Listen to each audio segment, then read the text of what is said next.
Hello and welcome to PGurus channel. I'm your host Sree Iyer. Because of some technical difficulties, my video feed is not working. However, we have our guest Sridhar Sityalaji and that is working fine. This is episode number 80. It is the 21st of January 2000 and I'm sorry, it is the 22nd of January 2021. Sridharji, namaskar and welcome to PGurus channel. Namaskar and good morning to everybody. So let's jump right in. The Biden administration has been on a tear. They're trying to do a lot of things. Yesterday, they passed 10 executive orders, all related to COVID. So, what is the new urgency as far as COVID is concerned, sir?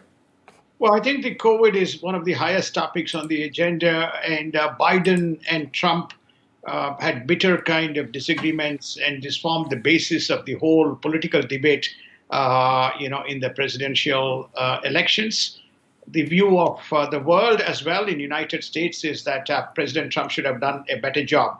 So people are asking, what exactly is your plan? You promised us to respond to the pandemic as well as the imminent crisis.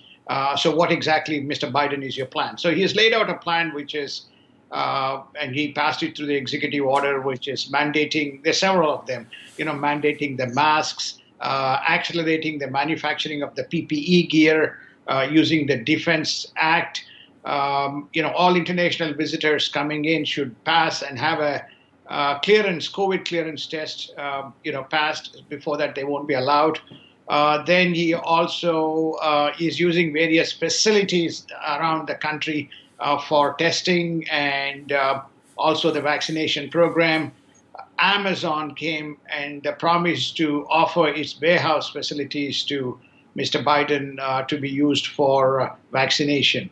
And also, looking at the supply, and one of the issues that has cropped up in the United States is the supply of vaccines. So that is the other element. I think this mask is going to be one of the big themes, which is the enforcement is very stringent in terms and who all and which areas the mask should be worn, like airport, the government buildings, government officials, etc. So that forms the basis of these executive orders passed by him. Now, there is a new national COVID strategy, and that requires overseas travelers to test negative before they come in. That is something that is in place in many countries today, isn't it?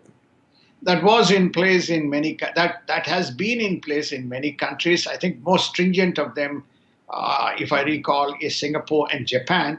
And I think they have concept of green lanes and preferred kind of destinations, which destinations are exempted, what kind of criteria. You can't just simply land there. There has to be some kind of visa sponsorship, which mandates as to why this travel is essential. Of course, if you're a resident or if you're meeting a family member, that also needs to be established. So I think the countries have had, each of the countries which have maintained a very tight control over the COVID, seems to have additional measures. United States was fairly, we had these, within United States, we had these restrictions, if you recall, across the states. There was restrictions. You can't move from one state to the other state, without you having, actually, firstly, there was a ban. You can't go from New York to California or New York to Texas or Texas to New York. You had strict bans. How strict they were from an enforcement point of view, I can't comment because I've not traveled. Not many people have traveled either. So I think it looks like now we are coming up with much more stringent measures to see whether that helps the process. Biden Department of Interior has paused oil and gas leasing and permitting on federal lands. This is again going to the Keystone policy, which the GOP has also condemned. I just wanted to put that thing out there that the policy of, green, green, green is really in the front and center, like we had predicted. So there is one other thing. Biden is starting to roll back many of the Trump deregulation rollbacks. Do you think that this is actually a good thing? I mean, if every incoming president undoes what the previous person did, wouldn't it be like, US is just treading water? Well, firstly, let me respond because I come from, I'll respond to the regulation. Second, I'll respond to the earlier. there has been a very stringent and strong response, a united response from the Republicans on this Paris Accord, Keystone pipeline, as well as this what you call moratorium on the leasing. They are not taken that very lightly. So now they have insisted that any kind of deal that is signed, the specific components of the deal should be tabled to the Senate, and consent should be obtained before he signs the deal. Remember that president can sign executive orders, but he can allocate capital at his whimsical discretion. It has to come to the Senate. So therefore, they're putting a precondition. So they're putting checks and balances to make sure. I think there's going to be a battle on the hands on the Keystone pipeline. They may have, on the moratorium on the oil fields, that is the second field, which we discussed yesterday. So they may kind of get away a little bit with it. But as far as the Keystone pipeline is concerned, I think there's a battle on the hand. Paris Accord, there's a battle on the hand. With regard to the second question, which is deregulation, President Trump had rolled back a number of regulations because they found it to be redundant, and there was a very strong plea from the banking department of banking, insurance, and representatives that the cost of this compliance far outweighs any benefits that come from it. The cost now that is being estimated to actually go back and follow the old norms. The numbers that are mentioned is anything from $50 billion to $500 billion. The reason why these big numbers come up is the two elements of cost. One is cost of compliance from a reporting point of view, which is all the record keep and all the stuff that goes on, and the people. The second is internally within the bank. They have to make a lot of systemic changes to accommodate and internal processes that they have to put in place. I can understand. I come from the banking industry. I worked in three of the largest financial institutions in the world. And I have gone through the 2008 GFC. I was part of that compliance process, complying to the norms that was enforced. There was a financial crisis, and people kind of felt that whether there was enough checks and balances at that point of time. And so therefore, which resulted in the mortgage excesses and eventual collapse of the market. So you had a situation which required the cleanup. And usually you put in this deregulation, you put in the regulatory compliance to deal with the problem. And once the problem dissipates, you roll back. You don't kind of continue the same thing again and again and again. So the story is that why they're doing it, because Ms. Warren feels that banks should be held accountable. Both Gensler as well as Chopra are the big architects of the compliance regime. So therefore, they are back at making sure that that is in place. Now, to your last part of the question, which is, are we a banana republic? We look like that because every 4 years, unless a president has 8 years, you go forward, you go backward. You go forward, you go backward. You do that? No, I'll push it back. So, the Keystone pipeline is a classic example. Paris Accord is a classic example. WHO is a classic example. It's been established that not being in WHO has not helped or hindered in one way. The United States became the first country to produce and certify the vaccines. You have access to data, that's fine. But why do you tie yourself to 11, 12, 14 billion dollars? It's a banana republic in terms of going. Same with Paris Accord. Yes, we are compliant to the EPA norms. Why do you need to kind of be a jamboree? So all this so-called the central institutions and the regulations are all part of a different mindset, which is the government knows it all, and the government is the central body to regulate, control, manage anything and everything that you do. Christopher Wray is retained by Biden as the FBI director, so there is some continuity there. That is a good thing. Now, the House has passed a waiver legislation to confirm Lloyd Austin as Defense Secretary. What was the waiver, and was it really needed? Is retired. So if he is within, there is a term that is they have to pass a waiver. So if he has not been in service, and there is a 7-year period, and within the 7-year period, if he is after 7 years, he is not eligible. Within the 7-year period, If he has to be taken back and nominated as a defense secretary, then one has to get a waiver to say, okay, we have no objection and we believe that he can perform his duties, et cetera, et cetera. So I think that was the waiver that was obtained from the House. It looks like almost the Senate has approved him to be the defense secretary. Now, the Biden administration took several big steps, but in the wrong direction. Why do you say so? I say so because Mitch McConnell also says so. And I also say so because the reason is that um, immigration, let's take immigration, right? You have a wall. They're going to stop wall. You have a whole, they want to make the borders open and allow people to kind of come in with more, less stringent rules. So which poses a security risk to the country. Because any of us and all of us who we go through a very stringent process. That's number one. Number two, they want to formalize the illegal immigrants here through a two-tier process of 3-year, 5-year, and 8-year harmonization. Well, there's not enough data.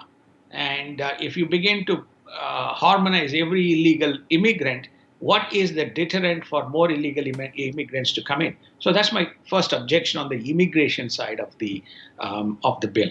The energy side of the bill, we discussed the Paris Accord as well as the Keystone as well as the Alaskan Reserve, which we discussed yesterday. So I don't agree with the position that the Biden administration, they always say scientific data, but they don't understand there is a scientific and economic data.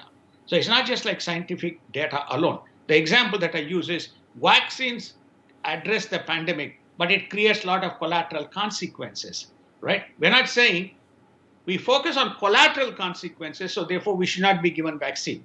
This Keystone Pipeline Accord very much resembles that. There is potential consequences, which is what the science says. So therefore I'm going to kill the jobs and I'm going to kill the barrel. So that's why I object on the immigration. Then the healthcare. Now they want to go back to the Supreme Court. The modifications that Trump did, they want to get it back, expand the scope of it. The Obamacare has been a disaster. Whatever people may say, we live in the United States. The cost of medical insurance that has, 2008 to 2020 has skyrocketed. So therefore, there is nothing which justifies. They said there will be a broad spectrum of people joining the healthcare, especially youngsters. Youngsters have not joined there is no data which says that there's been more participants, there's networks, there's a price reduction theory, all form the basis of the Obamacare thesis. So that's on that's the healthcare side of the business. The regulation we have already discussed on the regulation side. And I think the last that I would say is I'm not a proponent of the central institutions and as well as the Paris Accord, joining the Paris Accord. So this is the reason why that we have gone forward and we are going backward. And Mitch McConnell is saying, this is just not acceptable by way of all these executive actions, executive orders that the president has passed. So the stimulus bill of 1.9 trillion, that is coming under some heavy discussion in the Senate.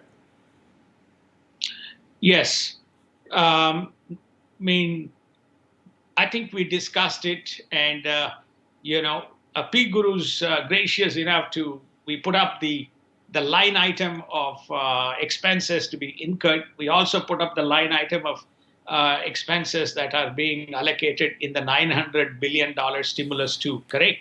So we found that there is this 350 plus 170 plus 50 plus 20, about $590 billion. The 350 billion is local and state governments.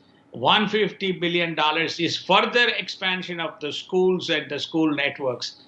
$50 billion is for universal testing across United States. $20 billion is to further help the vaccination into the state governments. To me, this $70 billion, if I'm a bank, if I'm running a budget, I'm looking at this $70 billion. I'm asking the question, I've already given so much of money in stimulus 1 and stimulus 2. What the hell is this $70 billion? Right? Just does not add up.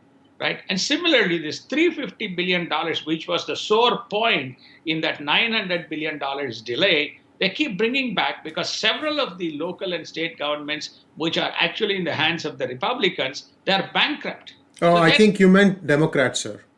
oh, sorry, Democrats, yeah. So sorry, my apologies. So I think that that is where the principle is not on. We are now at $28 trillion of total debt, and we by adding these $2 trillion, we're going into $30 trillion debt. Okay, so I think the Republicans are saying this. Everybody agrees the $400 insurance.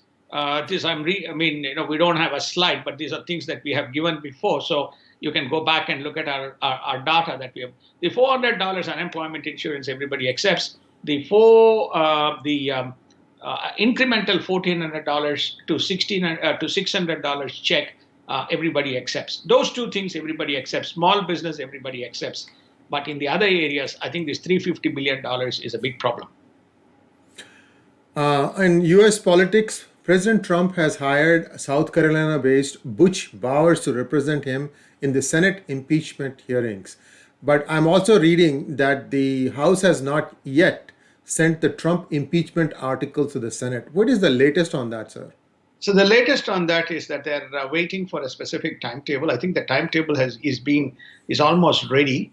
They expect to uh, uh, table and get an approval and present the motion to President Trump by January 28th. They expect to give him a week or so to respond or rebut. Then that in turn goes to the House. There's another week there. Then the House responds with their rebuttal of the response. Then they set up the proceedings, trial proceedings, and the case begins. So whether this is going to be quick, whether this is going to be fast, sir, we don't know. But it's very clear that there's only one kind of article of only one article in the article of impeachment, that is President Trump incited the riots, which resulted in it's almost like a state of war against the government. That is the allegation of the impeachment. John Ratcliffe has stepped down as the director of national intelligence. Now, if I remember correctly, this was a new division that was put together by Trump. Do you think that the whole division is going to be disbanded now? What are your thoughts? No, I think they will have it. They'll continue. They'll appoint somebody into this national intelligence unit. They will use it. So I think that there's a nominee. And this, whether it comes under Department of Homeland Security or whether it'll operate independently remains to be seen. Jack Sullivan is the nominee for the National Department of Homeland Security. So it remains to be seen. I think they would probably keep it. Parler. Now, Parler has become a target. Parler's request to to a judge to act against Amazon for bringing down their website has been refused. I'm hearing that now Parler has moved all their code to some Russian servers. Parler is a US company, and now you are driving US companies into the arms of Russia. I'm trying to see what is really the middle ground here. What are your thoughts? I thought Mr. Biden and Hunter Biden have a very close relationship with Russia, sir. So therefore, they're probably giving more business to their partners. Just setting aside the, not being flippant here. I mean, there are three specific instances of that tech being overbearing and the government interference, and Parler is caught in that web. Parler is under attack, and Parler filed a case that it was unfair and unethical on the part of Amazon to discontinue the AWS. That the court decided against Parler, so they failed. The second one, that the federal oversight, House Oversight Committee now wants to conduct an objective and independent investigation on Parler to say whether they were also part of this setup which caused the riots. In fact, they were where they abettors in the incitement of the riot. That's kind of quite amazing because all they did is give access to the platform. And so suddenly they find themselves there. They may be, not yet, but given the kind of the spiteful attitude with which the House is proceeding, which is to say, you either toe my line or I'll call you and punish you. Either you toe my line, I'll call you and punish you. So when I look at it logically, if this is the circumstance, would you like to be under US jurisdiction of law, or you would like to be on some other country where at least there is some hope of objectivity? So that probably pushes. So where is Telegram? Telegram is based out of Russia. They have a huge infrastructure. They have an infrastructure which is independent of Amazon, independent of Microsoft, independent of Google, three of the largest providers of cloud infrastructure besides IBM. So they will be saying, come to a country, run the show, we allow you kind of access since your target audience is US. So I'm not surprised in a context that they're going somewhere where their business is not going to be under threat. So that's my answer to that. But since you have asked Parler, there are two other things that have happened. One, last night in YouTube, the White House kind of the video of, it's called the Biden channel. There's a lot of people who put dislikes, of the stuff. But soon people found all those dislikes were being taken out, removed. And the YouTube has issued a public statement. They found that to be either, inappropriate sources or not relevant kind of content. They deleted all of those. So the story is, is YouTube towing the line of the government, or there was some invisible hand which is saying, oh, this president is great, so therefore kind of, you can't have the dislike comments. That has not gone down well. Even worse, in Twitter, they put the Israeli ambassador to US as Israeli ambassador to Israel, Gaza, and West Bank, comma. And it was featured, and he was interviewed, at least in Fox, and he was absolutely flabbergasted that something like this can happen. And when he is the US ambassador of Israel in United States, in New York.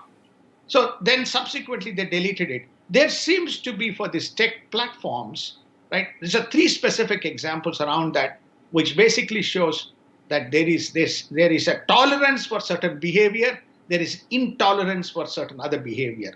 So we are entering a new era in United States as far as the interference. I think there is a very specific article that is by research published, the integration of media, government, and tech platforms, how they're playing a role in crafting the new model.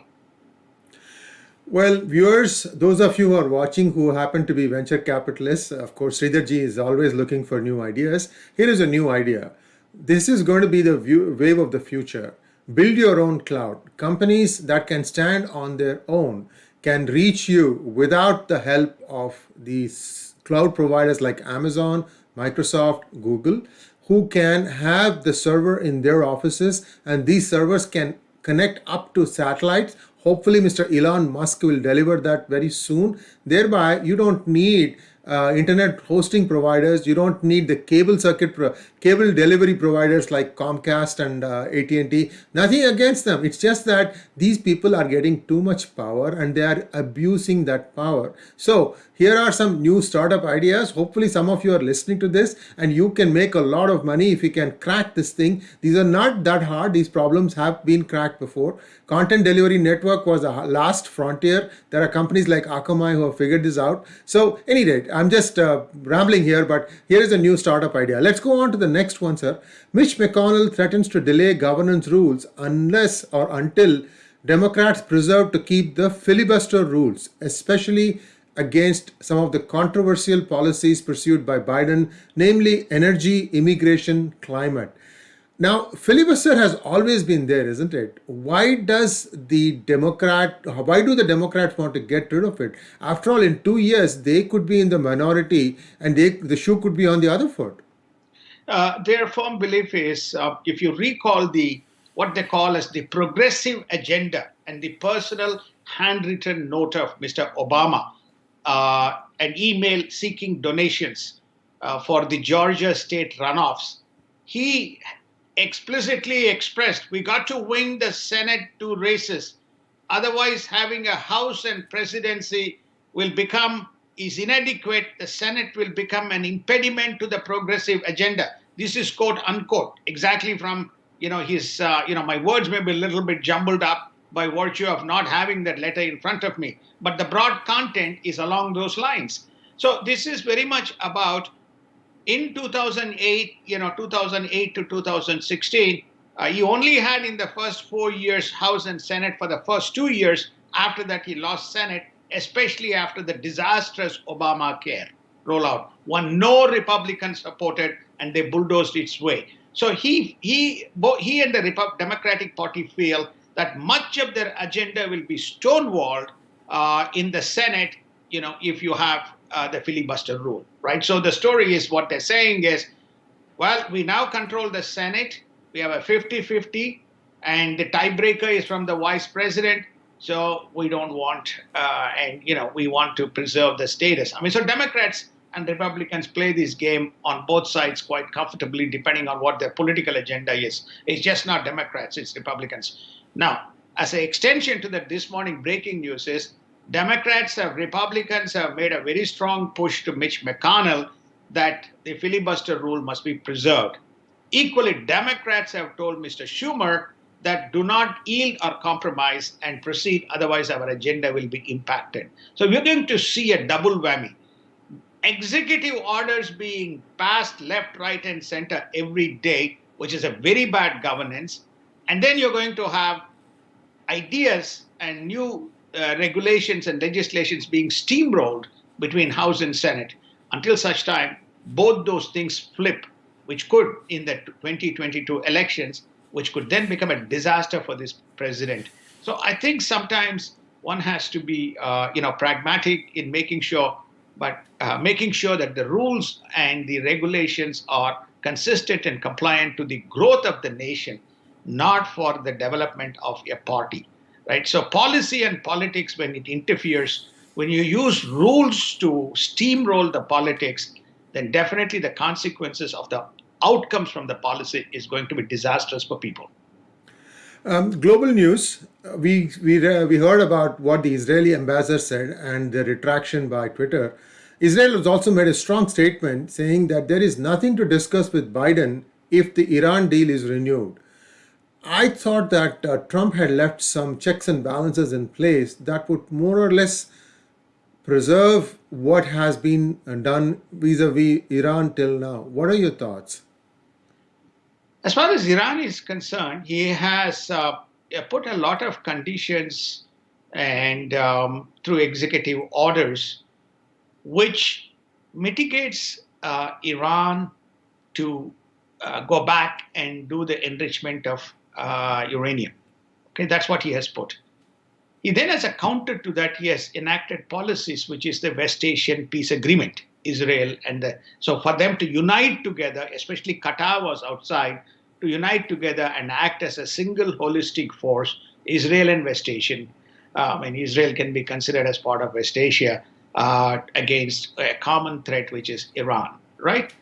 Now, how is Biden trying to overcome that? Biden is trying to overcome that by saying there was an earlier accord signed by the world. Only United States declined. But there was an earlier, it's called as the Iran nuclear agreement, where even UN was involved, right? So that agreement, they want to go back and start negotiating from that agreement. But how do you go back and negotiate from that is an interesting proposition, because they are already past the 20% threshold in terms of the enrichment of fuel, as well as IAEA is now stating that they do have some nuclear weapons. So it's a cause for concern. In conjunction with the cause for concern is also in conjunction with ISIS being found located within Iran. Team Biden has affirmed commitment to defend the Senkaku Islands in a call with Japan. China, North Korea also featured in the discussion. Is this a positive direction as far as the Quad is concerned? What are your thoughts? I want to be very cautious because the news changes from one day to the other day. Today, the Indo-Pacific word has come thanks to few of us who who have worked on this before, which is to make sure that Suga becomes the front end. In fact, Abe would have been outstanding, but Suga is doing a great job. Suga has a relationship with Kurt Campbell. He also has a relationship with Biden. He also has a relationship with Antony Blinken. If Antony is confirmed as the incoming state secretary, so he has a pretty good relationship. So they had an extensive discussion. So the Indo-Pacific Accord, Indo-Pacific, is back on the agenda. Senkaku is going to be defended from China at any cost. So that has been agreed to and supported by the new administration. The other most important thing is they brought for the first time the word Quad. Quad never featured in the Biden's policy discussions right through pre-elections. But there was a question mark what's going to happen to the Quad. So Quad has featured, and they said they're going to enhance the Quad. But one day before, in our own program, we covered that, they want to see how they broaden the security apparatus in the from Pacific to Indian Ocean, whether they should break it into two tiers. But yesterday, that discussions reverted back to Quad, an extension of Quad. And also, Kurt Campbell seems to have committed that no longer we will be passive. That's what resulted in the Trans-Pacific Comprehensive Partnership, Trans-Pacific Agreement being reversed. He says we will be very active partners and we will attend all summits and we'll attend all policy-making stuff and we will try to enhance the security of Quad. It remains to be seen tomorrow whether the statement still holds. Okay, until tomorrow, until next week comes, we just have to wait. The reason why I say that is Lloyd Austin's, Senate nomination or the hearings of his nomination featured Pakistan. That reestablishment of ties with Pakistan and Pakistan being one of the kind of key players, and it should not be neglected and it should be brought to the table.